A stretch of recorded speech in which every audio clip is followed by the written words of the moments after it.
नमस्कार, मैं हूं आपके साथ निशु शर्मा और आप देख रहे हैं हिंदी खबर बुलेटिन की शुरुआत करेंगे बड़ी खबर के साथ देहरादून से, जहां सीएम पुष्कर सिंह धामी का आज कार्यक्रम रहने वाला है। बता दें कि 11:30 बजे सामूहिक कन्या पूजन कार्यक्रम में भाग लेंगे सीएम। सनातन धर्म मंदिर प्रेम नगर में ये पूरा कार्यक्रम होना है। मुख्यमंत्री धामी कार्यक्रम में शरीक होंगे और ऐसे में कैंप कार्यालय में शासकीय कार्य निपटाएंगे इससे पहले। और चैत्र नवरात्रि के पावन अवसर पर आज मुख्यमंत्री पुष्कर सिंह धामी देहरादून के प्रेम नगर स्थित सनातन धर्म मंदिर पहुंचेंगे। सुबह 11:30 बजे आयोजित होने वाले सामूहिक कन्या पूजन कार्यक्रम में मुख्यमंत्री शामिल होकर बेटियों का आशीर्वाद लेंगे। यहां आयोजन नारी शक्ति के सम्मान और सनातन परंपराओं के संरक्षण का प्रतीक बताया जा रहा है। इसके पश्चात दोपहर 12:40 पर यानी लगभग 12:30 बजे मुख्यमंत्री कैंप कार्यालय पहुंचकर महत्वपूर्ण शासकीय कार्यों का निपटारा करेंगे सीएम, जहां राज्य के विकास से जुड़े अहम फैसले लिए जा सकते हैं।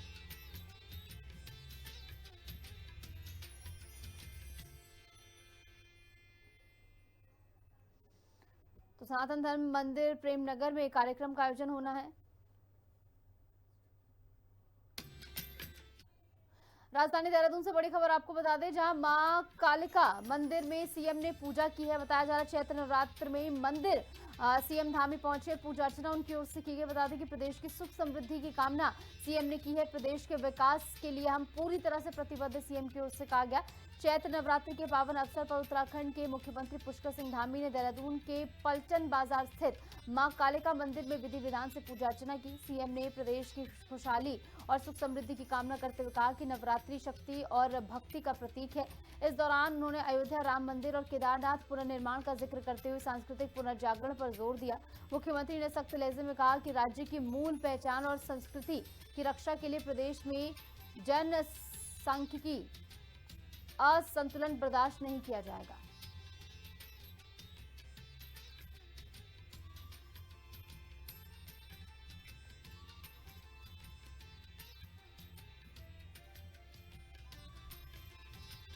भक्तों की भीड़ से मंदिर इस समय सजे हुए हैं।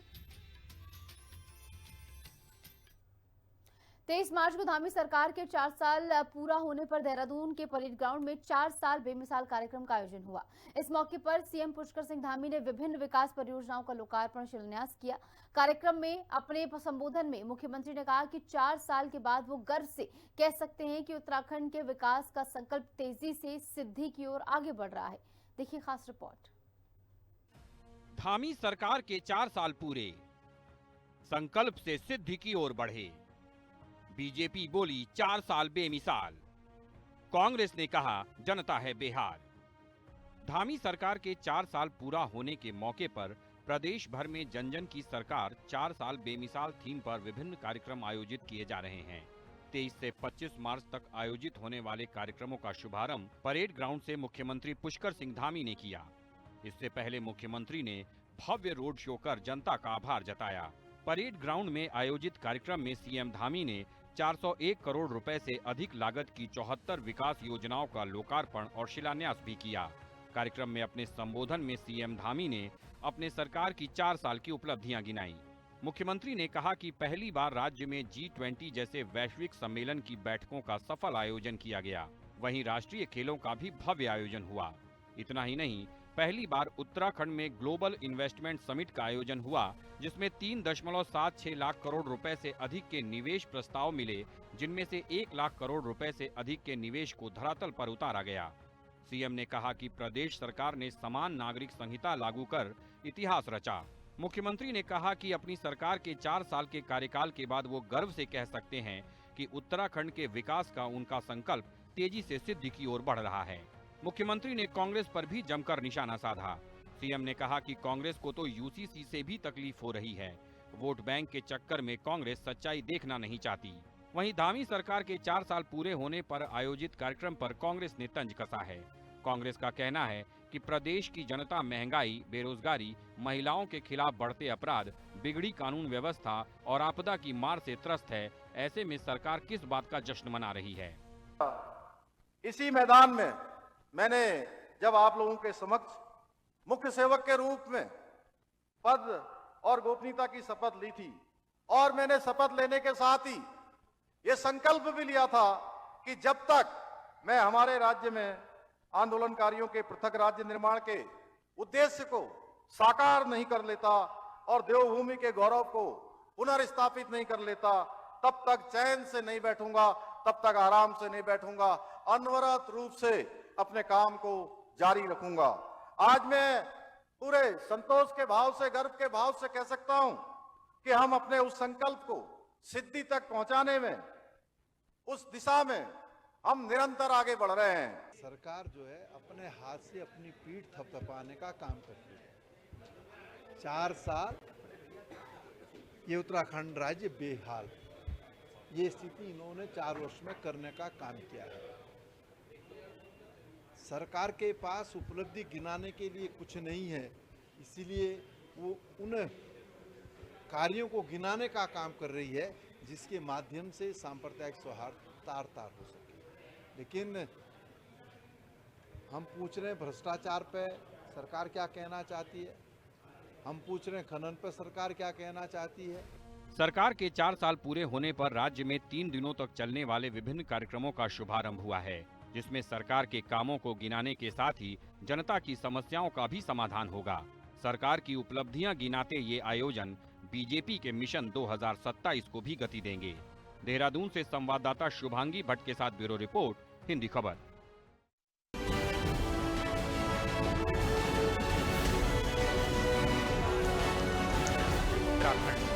बेमिसाल विकास और नई पहल के 4 वर्ष।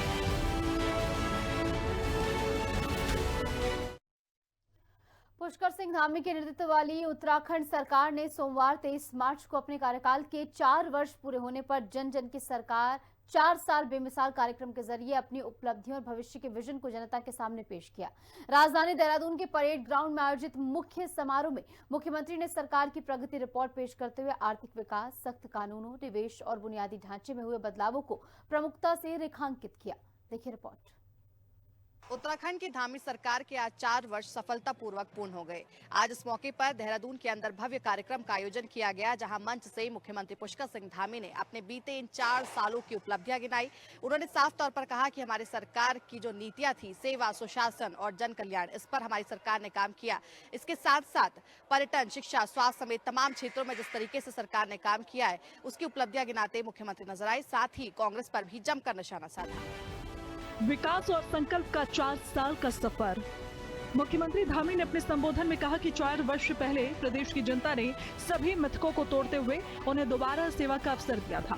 उसी समय उन्होंने राज आंदोलनकारियों के सपनों के अनुरूप देवभूमि की गौरव को पुनर्स्थापित करने का संकल्प लिया था।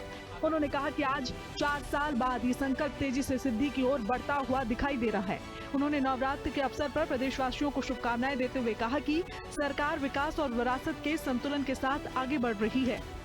आदरणीय प्रधानमंत्री जी के कुशल नेतृत्व और मार्गदर्शन में हमने बीते 4 वर्षों में जहां राज्य में सड़क, शिक्षा, स्वास्थ्य, रेल, हवाई कनेक्टिविटी सहित सभी महत्वपूर्ण क्षेत्रों में जितने भी इंफ्रास्ट्रक्चर हैं, उन सभी को मजबूत करने की दिशा में और राज्य के नागरिकों को जीवन के उनके स्तर को ऊंचा उठाने का प्रयास किया। वहीं विभिन्न नीतियों और योजनाओं के माध्यम से प्रदेश के समग्र विकास का विजन प्रस्तुत करते हुए राज्य को प्रगति के पथ पर ले जाने का प्रयास भी किया है। इन्हीं प्रयासों का परिणाम है कि बीते 4 वर्षों में अनेक चुनौतियों का सामना करते हुए हमारे राज्य ने कई ऐसे ऐतिहासिक उपलब्धियों का हमारा राज्य साक्षी बना है, जो किसी छोटे राज्य के लिए असंभव समझी जाती थी। उत्तराखंड का दशक बनाने की दिशा में कदम। मुख्यमंत्री ने नरेंद्र मोदी के उस कथन का उल्लेख किया जिसमें उन्होंने वर्ष 2021 में केदारनाथ से कहा था कि 21वीं सदी का तीसरा दशक उत्तराखंड का दशक होगा। धामी ने कहा कि राज्य सरकार इसी संकल्प को साकार करने के लिए निरंतर कार्य कर रही है। उन्होंने बताया कि बीते 4 वर्षों में सड़क, स्वास्थ्य, शिक्षा, रेल और हवाई कनेक्टिविटी को मजबूत करने के साथ नागरिकों के जीवन स्तर को ऊंचा उठाने पर विशेष ध्यान दिया जाएगा। आर्थिक विकास में तेज रफ्तार। मुख्यमंत्री धामी ने राज्य की आर्थिक प्रगति को अपनी सरकार की सबसे बड़ी उपलब्धियों में गिनाया। उन्होंने कहा कि 4 वर्षों में राज्य की आर्थिकी में 1.5 गुना से अधिक वृद्धि दर्ज की गई है। पिछले 1 वर्ष में जीएसडीपी में 7.23% की वृद्धि हुई है, जबकि प्रति व्यक्ति आय में 41% की बढ़ोतरी दर्ज की गई। उन्होंने ये भी बताया कि उत्तराखंड ने निवेश के क्षेत्र में नई ऊंचाइयां हासिल की हैं। ग्लोबल इन्वेस्टमेंट समिट के माध्यम से 3.76 लाख करोड़ रुपए से अधिक के निवेश प्रस्ताव प्राप्त हुए हैं, जिसमें से 1 लाख करोड़ रुपए से अधिक के निवेश को धरातल पर उतारा जा चुका है। हमारे राज्य की आर्थिकी में 1.5 गुना से भी ज्यादा की वृद्धि हुई है। बीते एक वर्ष में राज्य की जीएसडीपी में 7.23% की बढ़ोतरी हुई है। बीते 4 वर्षों में हमारे राज्य की प्रति व्यक्ति आय में 41% की वृद्धि हुई है। बीते 4 वर्षों में राज्य का बजट का आकार 60,000 करोड़ रुपए से बढ़कर 1 लाख करोड़ रुपए से अधिक हो गया। बीते 4 वर्षों में राज्य में 20,000 नए उद्योग स्थापित हुए हैं। बीते 4 वर्षों में राज्य में स्टार्टअप की संख्या 700 से बढ़कर 1700 हो गई है। आज राज्य में हेलीपोर्ट्स की संख्या 2 से बढ़कर 12 हो गई है। वहीं हेलीपैड की संख्या 60 से बढ़कर 118 हो गई है। बड़े आयोजनों से वैश्विक पहचान। मुख्यमंत्री ने कहा कि उत्तराखंड अब केवल पर्यटन राज्य नहीं रहा, बल्कि वैश्विक मंच पर अपनी पहचान मजबूत कर रहा है।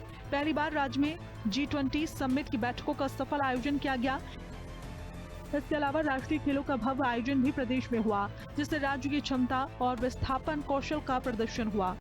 पहली बार राज्य में G20 जैसे वैश्विक सम्मेलन की बैठकों का सफल आयोजन हुआ। एक बैठक नहीं, 3 बैठकें हुई, जिससे उत्तराखंड को अंतर्राष्ट्रीय मंच पर भी एक विशिष्ट स्थान मिला।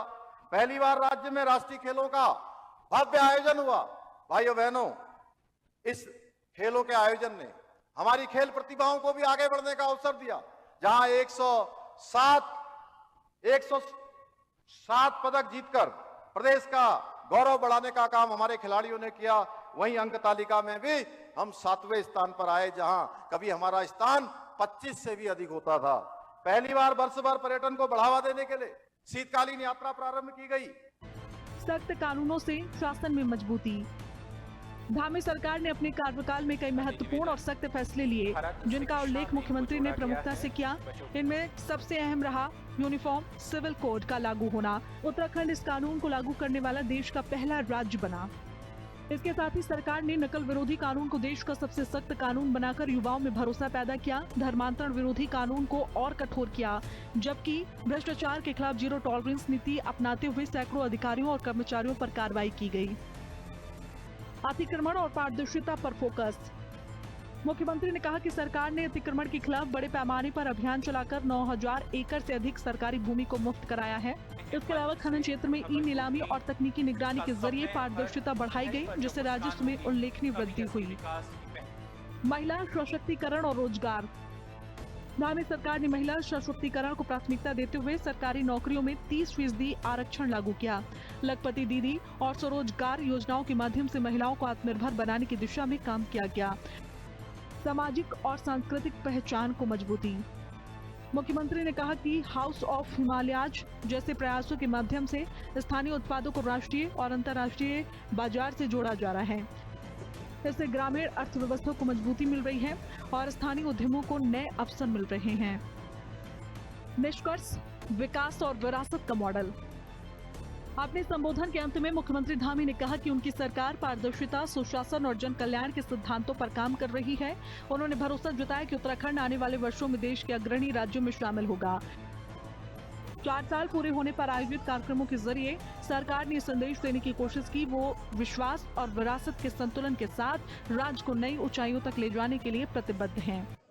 4 साल बेमिसाल के जश्न में सबसे पहले गृह मंत्री, उसके बाद रक्षा मंत्री और आज जब 4 साल पूर्ण हुए तो मुख्यमंत्री ने तमाम उपलब्धियां जनता के बीच रखी और 2027 इलेक्शन से पहले इस तरीके की जनसभाएं बेहद महत्वपूर्ण मानी जा रही है। दूसरी तरफ जिस तरीके से कांग्रेस पर सीएम ने मंच से निशाना साधा, कहीं ना कहीं ये भी एक बड़ा संदेश जनता तक पहुंचा है। देहरादून से कैमरा पर्सन विजेंद्र तुड़ी के साथ मैं शुभांगी भट्ट, हिंदी खबर।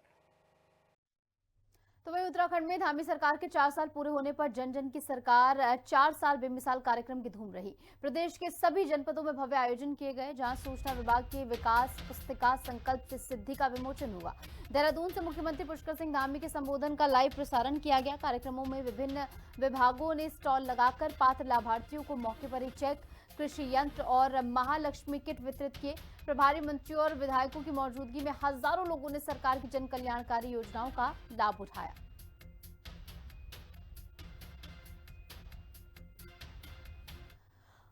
उत्तराखंड के नव नियुक्त स्वास्थ्य एवं चिकित्सा शिक्षा मंत्री सुबोध उनियाल ने कार्यभार संभालते ही एक्शन मोड दिखाया है। मंत्री उनियाल ने देहरादून के दून अस्पताल का औचक निरीक्षण कर स्वास्थ्य व्यवस्थाओं का जायजा लिया। उन्होंने वार्डों में जाकर मरीजों से सीधा संवाद किया और अस्पताल की सेवाओं पर फीडबैक लिया। निरीक्षण के दौरान उन्होंने साफ किया कि स्वास्थ्य सेवाओं में किसी भी तरह की लापरवाही बर्दाश्त नहीं की जाएगी। मंत्री ने अधिकारियों को संवेदनशीलता के साथ गुणवत्तापूर्ण उपचार सुनिश्चित करने के कड़े निर्देश दिए हैं।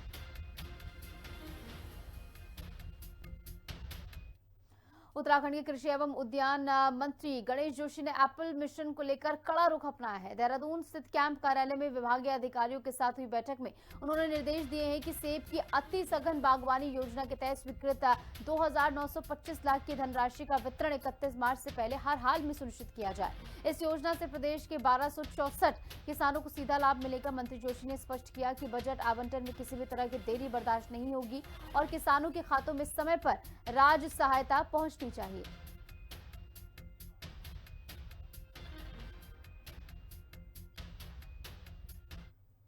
उत्तराखंड के मुख्य सचिव आनंद वर्धन ने सचिवालय में वीडियो कॉन्फ्रेंसिंग के जरिए प्रदेश में एलपीजी गैस की आपूर्ति और उपलब्धता की समीक्षा की। उन्होंने सभी जिलाधिकारियों को निर्देश दिए हैं कि घरेलू उपभोक्ताओं, अस्पतालों और शिक्षण संस्थानों को गैस की निर्बाध आपूर्ति सुनिश्चित की जाए। मुख्य सचिव ने एलपीजी के विकल्प के रूप में पीएनजी कनेक्शन और पेरोल ब्रिकेट को बढ़ावा देने पर भी जोर दिया है। साथ ही उन्होंने ग्रामीण से शहरी क्षेत्रों में अपग्रेड हुए इलाकों की मैपिंग तेल कंपनियों के सिस्टम में जल्द करने के निर्देश दिए हैं।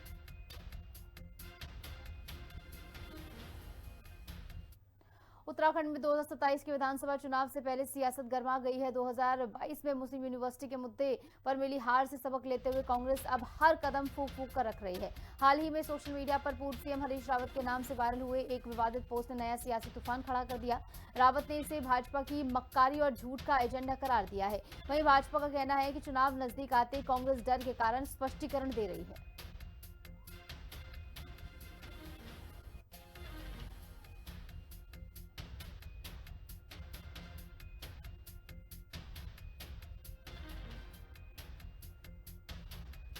मुस्लिम यूनिवर्सिटी के मुद्दे पर कांग्रेस इस समय काफी कहें कि हर कदम फूंक फूंक कर रखती हुई नजर आ रही है। काफी ज्यादा अलर्ट इस मुद्दे पर बनी हुई, क्योंकि पिछली बार इस मुद्दे के चलते एक बड़ा बैकलैश कांग्रेस ने झेला था और हार का भी एक मुख्य कारण ये रहा, जहां पर भाजपा का तंज एक बार फिर से इस पर गिरता हुआ नजर आ रहा है। जहां भाजपा ने कहा कि हार के डर से जो है कांग्रेस बच रही है। मुस्लिम यूनिवर्सिटी मुद्दे पर कांग्रेस अब इस बीच सतर्क हो गई है, जहां पर हरीश रावत ने भाजपा को घेरा है और मक्कार उनकी ओर से भाजपा को कहा गया है।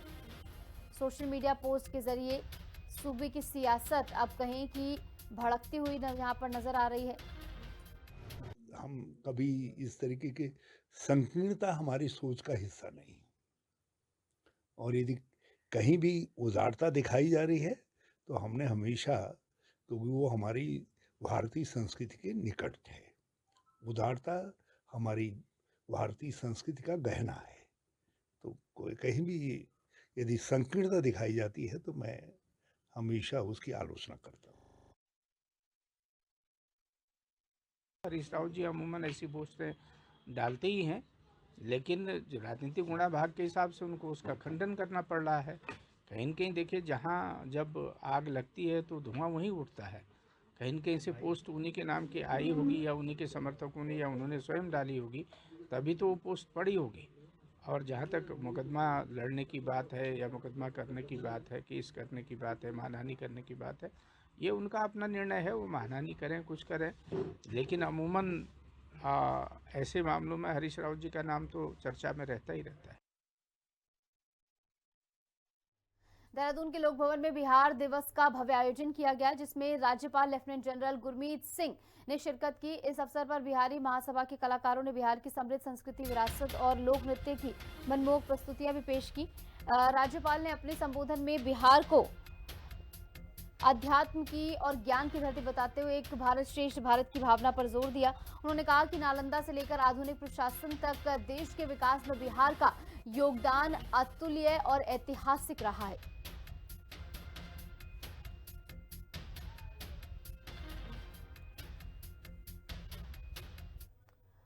मंजिल उन्हीं को मिलती है जिनके सपनों में जान होती है। चंपावत के सुंदर राम ने इस कहावत को सच कर दिखाया है। साल 2020 में गंभीर बीमारी के चलते अपने दोनों पैर गंवाने वाले सुंदर राम ने हार मानने के बजाय घुटनों के बल चलना सीखा। आज वे किसी आम इंसान की तरह बाजार तक का सफर खुद तय करते हैं। उनकी इस हिम्मत को देख चंपावत के जिलाधिकारी मनीष कुमार ने अब उन्हें कृत्रिम पैर लगवाने की जिम्मेदारी उठाई है उनके, और सुंदर राम अब स्वरोजगार के जरिए आत्मनिर्भर बनकर समाज के लिए मिसाल बनना चाहते हैं। 2020 में पाँव में गैंग्रीन हो गया था, दोनों पंजे कट गए, मतलब ऑपरेशन हुआ हमदानी में। डीएम साहब जी ने हमारा वो पाँव लगाने के लिए रुद्रपुर भेजा मेरे को, और साहब जी ने गाड़ी भी भेजी थी, मैं गया वहाँ पर। उन्होंने कहा थोड़ा दिनों पाँव को थोड़ा सेटिंग करो, उसके बाद लगाएंगे। बढ़ेंगे आगे। हरिद्वार के रोशनाबाद कोर्ट में फर्जी जमानतियों के एक बड़े रैकेट का भंडाफोड़ हुआ है। जिला एवं सत्र न्यायालय में सुनवाई के दौरान 4 पेशेवर जमानती पकड़े गए जो अदालत को गुमराह कर अलग अलग अभियुक्तों की जमानत लेने पहुंचे थे। जांच में खुलासा हुआ है कि इन आरोपियों ने पुराने मामलों को छिपाकर झूठा शपथ पत्र दाखिल किया था। सिडकुल पुलिस ने कमलेश, उज्जवल और नरेश समेत अन्य के खिलाफ मुकदमा दर्ज कर लिया है। पुलिस अब इन जालसाजों की गिरफ्तारी के लिए दबिश दे रही है। हरिद्वार में गंगा में डूबे गाजियाबाद के युवक उत्सव जोहरी का शव 10 दिन बाद बरामद कर लिया गया है। जल पुलिस ने बादराबाद स्थित पथरी पावर पुलिस हाउस में के पास गंग नहर से शव को निकाला है बाहर। और गौरतलब है कि 14 मार्च की रात हर की पैड़ी के सुभाष घाट पर नहाते समय रेलिंग से पैर फिसलने के कारण 27 वर्षीय उत्सव गहरे पानी में समा गया था। लगातार चल रहे सर्च ऑपरेशन के बाद आज पुलिस को यह सफलता मिली है। पुलिस ने शव का पंचनामा कर परिजनों को सूचित कर दिया है।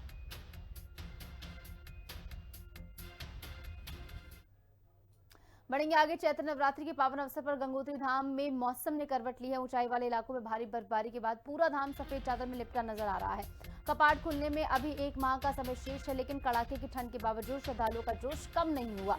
वक्त बर्फबारी के बीच गंगा के पावन जल में आस्था की डुबकी लगा रहे हैं। प्रशासन ने धाम में नेटवर्क सेवा तो बहाल कर दी है, लेकिन बिजली आपूर्ति अब भी बड़ी चुनौती इस समय बनी हुई है। धर्मनगरी हरिद्वार के कनखल में उस वक्त हड़कंप मच गया जब रिहायशी इलाके में 1-2 नहीं बल्कि 4 विशालकाय हाथियों ने दस्तक दी। जगजीतपुर क्षेत्र की सड़कों पर हाथियों के इस धमक से स्थानीय लोगों की सांसें थम गई। कोई राहगीर रास्ता बदलता दिखा तो किसी ने मोबाइल में खौफनाक मंजर कैद किया। हालांकि कुछ जाबाज ग्रामीणों ने शोर मचाकर हाथियों को खेतों की ओर खदेड़ा, लेकिन डर अब भी बरकरार है। बार बार शिकायतों के बावजूद वन विभाग की चुप्पी ने लोगों के गुस्से को 7वें आसमान पर पहुंचा दिया है।